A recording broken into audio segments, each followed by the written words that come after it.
Bom, vamos ver se o Bira já está ok agora para a gente falar sobre o mercado de bitcoins.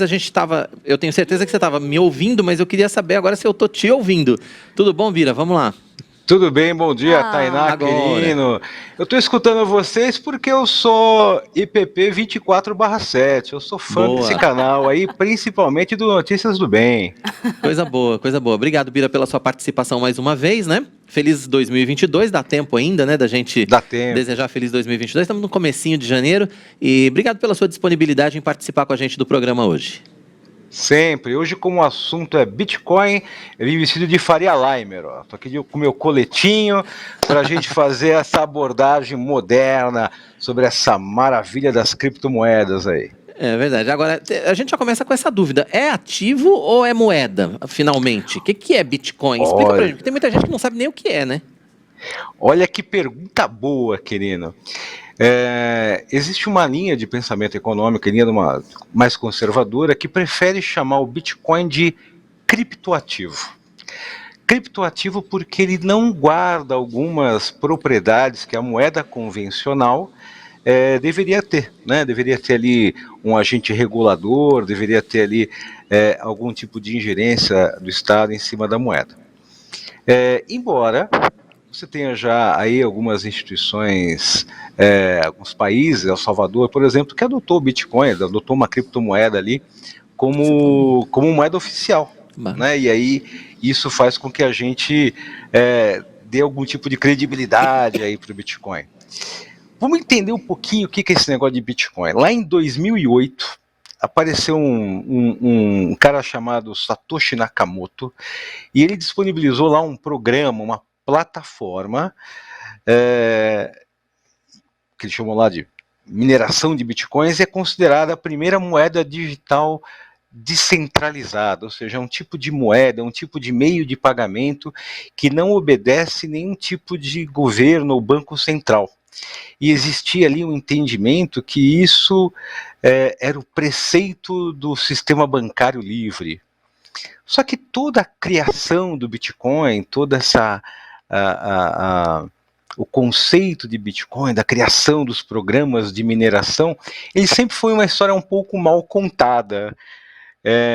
Tanto é que ali depois, em 2016, um australiano chamado Craig Wright, ele assume, ele fala, não, olha, fui eu que criei esse Bitcoin, na verdade, eu que criei esses algoritmos de captura. Então, todo o começo da história das criptomoedas, elas são um pouco obtusas, assim. Mas com o tempo, foi ganhando credibilidade, foi ganhando notoriedade, tanto é que em 2017 o Japão adota a primeira legislação referente ali à regulação do que é Bitcoin e do que não é. Então, quando a gente vai ali na nossa corretora, né, na nossa corretora digital, alguém vai chamar aquilo lá de moeda. Não, isso aqui é uma moeda digital, isso daqui é uma moeda. Mas eu, que sou um economista mais antigo, prefiro falar que é um criptoativo. Só para a gente ter uma ideia de grandeza, a gente ouve muito Bitcoin, Bitcoin, Bitcoin. É que Bitcoin foi a primeira criptomoeda, né? A primeira moeda digital, primeiro criptoativo. Mas em novembro do ano passado, existiu um levantamento que existiam mais ou menos 14 mil tipos de criptomoedas, de criptoativos, tá? E aí, obviamente que a gente vai falar um pouquinho de como é que isso tem valor. Mas dessas 14 mil moedas, você tem duas moedas, né, o Bitcoin e o Ethereum, que respondem por 60% de todo o mercado de criptomoeda do mundo. O que é a credibilidade da criptomoeda? É uma convenção de valor, né? Então, hoje, por exemplo, a IPP decide criar uma criptomoeda que vai ser utilizada para transação entre os membros da IPP. Isso é completamente possível, hein, gente? Vamos até pensar nisso daí. Olha aí uma oportunidade de a gente ganhar dinheiro aí com a IPP também. E essa criptomoeda, ela vai depender, o valor dela vai depender da aceitação e da credibilidade que ela vai ter. Como é que funciona uma criptomoeda, né? Existem ali basicamente dois tipos de atuação, né? Tem os mineradores, porque as criptomoedas precisam ser criadas, elas precisam ser descobertas. E a forma da gente fazer isso, por uma analogia aí à mineração do ouro, né? É como se a gente tivesse que minerar o ouro, tivesse que minerar algum metal precioso para encontrar ali o que tem de valor. E como é que é o jeito que a criptomoeda faz isso? Através da mineração digital, ou seja, tem alguns servidores, tem alguns computadores que vão se dedicar a decifrar problemas matemáticos, e esses problemas matemáticos vão criando moedas ali. Então é assim que nasce uma criptomoeda, é assim que nasce o Bitcoin. Entendi. Tem uma pergunta exatamente em relação a isso aqui já no chat pra gente, Bira. Exatamente, é do Rodrigo Zampronio. Ele fez o seguinte: qual é o lastro do Bitcoin e os ciclos, né, de halving? Ele falou assim: faço mineração da criptomoeda e invisto em Bitcoin e Ethereum. Qual é a moeda mais promissora para 2022? Olha, isso, a fórmula da Coca-Cola e da onde vieram os bebês é a pergunta que eu queria saber também. É a pergunta de $1 milhão. É a pergunta de $1 milhão. A gente tem aí, dos tipos de moedas, aí, quando a gente está fazendo a mineração, a Bitcoin adotou uma política que ela é uma moeda limitada, ou seja, vai chegar um ponto que o Bitcoin não vai poder ser mais extraído, ele é um recurso finito, e por isso ele se assemelha tanto aí ao processo de mineração. E aí ele não vai ter mais os mineradores, né, que é essa atividade que ele se dedica. E o Ethereum, que vem aí, o ano passado veio mostrando uma exponenciação do seu valor aí, e a gente acredita que essas duas moedas, ainda para 2022, elas tenham aí um grande potencial de crescimento, um grande potencial de valoração.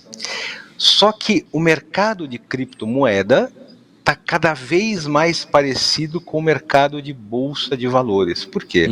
Porque você tem tido a institucionalização da criptomoeda. Então, só para a gente voltar um pouquinho lá, gente, criptomoeda não é regulada, não tem nenhum tipo de lei, regulamento, não tem nada que vai lá e fala, olha, quem que é o lastro, né? Qual que é o lastro da criptomoeda? A criptomoeda não quando você fala que não tem, o pessoal da criptomoeda fica nervoso, viu? Fala, não, tem sim, porque tem um processo.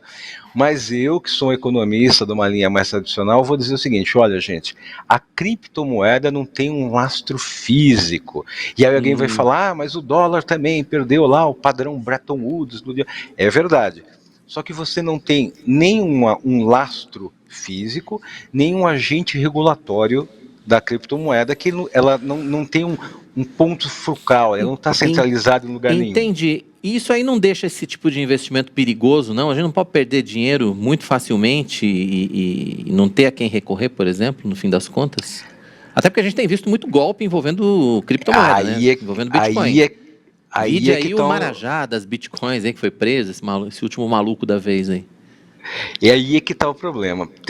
Assim como tem gente muito séria, muito boa, muito profissional no mercado de criptomoeda, também tem os caras que levantam todo dia e falam, como é que eu vou tomar dinheiro de alguém hoje? E aí a importância de a gente procurar uma boa operadora, uma boa casa de operações de criptomoeda, né? E obviamente investir em moedas que são mais reconhecidas, mais famosas, né? Você tem aí a lista das 10 maiores moedas mais reconhecidas. Isso tem a ver tanto com o comportamento preditivo, com a capacidade que você vai ter de prever o comportamento da variação dessa moeda, como também a aceitação dessa moeda, né? Porque parte do valor da Bitcoin vem dela ser aceita. Então, o que faz aí parte do valor da criptomoeda faz em ela ser aceita. Por que o Bitcoin e o Ethereum hoje são aí as bolas das vezes? Porque ela tem um alto poder de aceitação. Em termos de regulação, inclusive, querida, no final do ano passado, o projeto de lei, o 2303 de 2015, foi aprovado agora na Câmara dos Deputados, transita agora para a votação do Senado, onde tenta ou vai abarcar alguns itens regulatórios do mercado de criptoativos. Hoje, o que a gente tem de mais seguro é procurar talvez ali uma casa reconhecida, de renome regulada, e talvez fazer a aplicação na criptomoeda, no Bitcoin, através de um fundo de investimento. Isso é legal. Por quê? a minha recomendação aqui, como tradicionalista, é que a gente não pegue toda a poupança suada nossa e coloca no criptoativo. O criptoativo ele deve servir como um componente de uma cesta de produtos nosso. E alguns fundos já fazem isso para a gente. Então, vamos dar um exemplo aqui. Tá? A criptomoeda, se a gente pensar como um ativo de alta volatilidade, eu vou dedicar lá 20% do meu total de recursos para alavancar a minha carteira. E eu vou deixar ali os outros 80% em ativos mais seguros, em ativos mais tradicionais, em ativos que têm um comportamento mais regular e que vai me dar segurança de não perder grande parte do meu principal. E aqueles 20% eu uso para dar uma turbinada aí na minha carteira. Entendi. Tem um comentário aqui. Ah, desculpa. Não, pode falar, posso fazer tá? aqui? Por favor, pode. Do Ricardo Reyes. Ele compartilhou com a gente um testemunho aqui. Ele colocou: o meu cunhado investiu, que na época ninguém acreditou, né, nele. Achou que fosse uma loucura, talvez, né? E hoje ele com um pouco mais de 30 anos de idade, o ano que vem ele pode parar de trabalhar e viver com rendimentos que ele usa robôs. E aí ele falou aqui no finalzinho, né, que ele não entende nada, o Ricardo Reis, né? É uma área que ele não entende muito, né? É bom conversar com o cunhado, então, né? Talvez trocar Ricardo, uma ideia. Ajuda pro cunhado aí, Ricardo. Coloca o Pix na tela aí, Ricardo. Pede para ele fazer uma oferta para a igreja, porque a gente está Não aqui é? fazendo algumas campanhas. É a hora dele retribuir essa benevolência toda que o Senhor teve para com ele, para a gente retribuir com os irmãos aqui, ó. Já vamos fazer. Tainá, tem muita gente que ganhou dinheiro com Bitcoin. É verdade, dá para ganhar dinheiro. E não tem problema, é um mercado de especulação como qualquer outro mercado de especulação e deve ganhar relevância nos próximos anos. É possível sim ganhar dinheiro com especulação. Só que tem um preço. Por exemplo, nos últimos 6 meses, a gente teve uma queda, vou falar de Bitcoin, tá? Porque é o mais comum quando a gente fala de criptomoeda. Nos últimos 6 meses, a gente teve uma queda da cotação do Bitcoin de 38,5%. Lá em 8 de novembro, a cotação do Bitcoin estava cerca de 6,5%, 67 mil dólares, mais ou menos, tá? E aqui em 7 de janeiro, 41 mil dólares. Hoje a cotação deve estar oscilando em torno de 44 mil dólares. Alguns analistas fazem a previsão que o Bitcoin deve fechar o ano de 2022 na casa dos 100 mil dólares. Só que o Bitcoin, as criptomoedas, são ativos de alta volatilidade que precisam de alguns pontos para dar certo, né? Precisa combinar com o mercado algumas coisas. Por exemplo, por que essa alta do Bitcoin, das criptomoedas, aconteceu nos últimos 2, 3 anos? Porque primeiro tinha muita liquidez no mercado, né? O processo de pandemia fez com que os bancos centrais ao redor do mundo baixassem muito as taxas de juros, as taxas de juros. Tinha muito dinheiro, porque as pessoas não conseguiam gastar dinheiro. E você passou por um processo de institucionalização da moeda, né? Então lembra que a Tesla começou a aceitar Bitcoin, depois voltou atrás. Então houve esse processo de institucionalização, estou tentando falar em português aqui, essa tempestade perfeita, essa perfect storm aí, fez com que realmente, principalmente nos últimos 3 anos, tenha tido uma alavancagem muito grande. Só que a manutenção desse grau de alavancagem depende de alguns fatores exógenos aí ao mercado de Bitcoin. E criptomoeda é um gatinho assustado, né? Então, por exemplo, no dia 10 ali, a gente teve uma previsão, um relatório de uma grande casa de investimentos aí, dizendo que o Fed faria aí aumento da taxa de juros de 4 tranches de aumento de taxa de juros aí para 2022. Absolutamente a cotação despencou. Aí na semana seguinte o próprio Fed falou, olha, a gente vai ter aqui aumento de taxa de juros. Fed é o Banco Central Americano. É o Banco Central Americano, E aí, não, olha, mas até março a gente não vai ter aumento de taxa de juros. E aí a Bitcoin ficou feliz de novo, começou a subir de novo. Ou seja, o Bitcoin é um bichinho assustado, a gente tem que cuidar muito dele ali, tem que estar ali pageando muito ele para que ele dê bons frutos. Quando a gente pensa em qualquer ativo de alta volatilidade, como é o Bitcoin, a gente tem que pensar em longuíssimo prazo.